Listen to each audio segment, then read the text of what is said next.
আসসালামু আলাইকুম ওয়া রাহমাতুল্লাহ। আমার প্রিয় দ্বীনি ভাই ও বোনেরা, যখন আপনি অর্থকষ্টে পতিত হয়ে যাবেন, যখন আর কোনো পথ থাকবে না যে আপনার ঋণ কিভাবে পরিশোধ করবেন, আপনার যখন জরুরিভাবে টাকা প্রয়োজন হয়ে যাবে, আপনি যখন মহা মুসিবতে পড়ে যাবেন, সূরাতুল কাউসারের এই ছোট্ট আমলটি করুন, ইনশাআল্লাহ অলৌকিক ফল পাবেন। সুবহানাল্লাহ। এই আমলটি আমি নিজেও করে অসংখ্যবার ফল পেয়েছি। আজকের এই ভিডিওটি আপনাদের জন্যই, যারা জরুরিভাবে টাকা চান, যারা ঋণ পরিশোধ করতে চান, মহা মুসিবত থেকে উদ্ধার চান। সূরা কাউসারের এই গোপন আমলটি শেষ পর্যন্ত শুনে যাবেন, ইনশাআল্লাহ আল্লাহ রাব্বুল আলামিন আপনার নসিব হয়তো বদলে দিবেন ছোট্ট আজকের এই ভিডিওর কারণে। ইনশাআল্লাহ ভিডিওটি শেষ পর্যন্ত দেখবেন। চ্যানেলটি সাবস্ক্রাইব করা না থাকলে অবশ্যই সাবস্ক্রাইব করে নেবেন, ভিডিওটি সর্বোচ্চ শেয়ার করবেন ইনশাআল্লাহ, আর কমেন্টে আমিন লিখে দোয়াতে শরীক থাকবেন।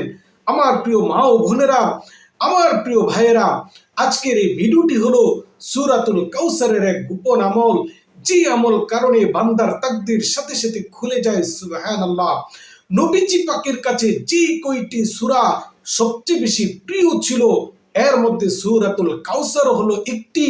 কারণ এই সূরার মধ্যে আল্লাহ রাব্বুল আলামিন আমাদের নবীকে কাউসার, হাউজে কাউসার দান করেছেন। ইন্না আ'তাইনাকাল কাউসার। এই সূরার অসংখ্য ফজিলত, গোপন ফজিলতগুলো অসংখ্য মানুষই জানে না। এই সূরার আমল যে কত পাওয়ারফুল, অনেক বান্দা এটার থেকে গাফেল। আজকে আমি আপনাকে এমন একটি সূরাতুল কাউসারের গোপন আমল বলতে যাচ্ছি, যা শুনলে আপনি অবাক হয়ে যাবেন। আমার প্রিয় মা ও বোনেরা, ভাইয়েরা, আপনারা এই আমলটা কিভাবে করবেন? প্রথমত আপনি উজুর সাথে আল্লাহ রাব্বুল আলামিনের দিকে মুতাওয়াজ্জিহ হয়ে তিনবার দুরূদ শরীফ পাঠ করবেন। আল্লাহুম্মা সাল্লি আলা মুহাম্মদ ওয়া আলা আলি মুহাম্মদ।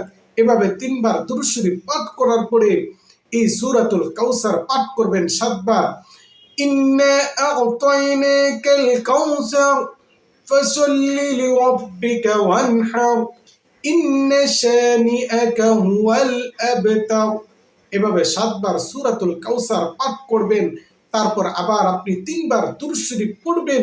ইনশাআল্লাহ আপনি যে মাকসাদে, যে উদ্দেশ্য নিয়ে এই আমলটি করবেন, আল্লাহ রাব্বুল আলামিন আপনার জবান থেকে বের হওয়া অথবা মনে মনে রাখা সেই উদ্দেশ্য, সেই নিয়তকে আল্লাহ রাব্বুল আলামিন কবুল করে নেবেন। সুবহানাল্লাহ। কারণ সূরাতুল কাউসারের এই গোপন আমল দুরূদ শরীফের সাথে যখন কোনো বান্দা করে ফেলে, আল্লাহ রাব্বুল আলামিন তার জন্য সাথে সাথে সাহায্যের ফয়সালা করে ফেলেন। সুবহানাল্লাহ। এই গোপন আমলটি আপনিও করুন, আরেকজনকে উৎসাহিত করুন। এই আমল কতদিন করবেন, কিভাবে করবেন? এই আমলটা আপনি ততদিন করবেন যতদিন আপনার মাকসাদ হাসিল না হবে। যখন আপনার মাকসাদ হাসিল হবে, কোনো মুসিবতের কারণে আপনি এই আমলটি করতে পারেন। কখন করবেন? সবচেয়ে বেটার হলো আপনি যে কোনো একটি নামাজের পরে করবেন। কারণ নামাজের পরে সাধারণত সকলের উজু থাকে, আর উজু অবস্থায় মানুষের জবান থেকে বলার দোয়ার আসর বেশি হয়। এই জন্য আপনারা উজু অবস্থায় আমলটি করার চেষ্টা করবেন। আল্লাহ সকলকে তৌফিক দান করুন, আমিন।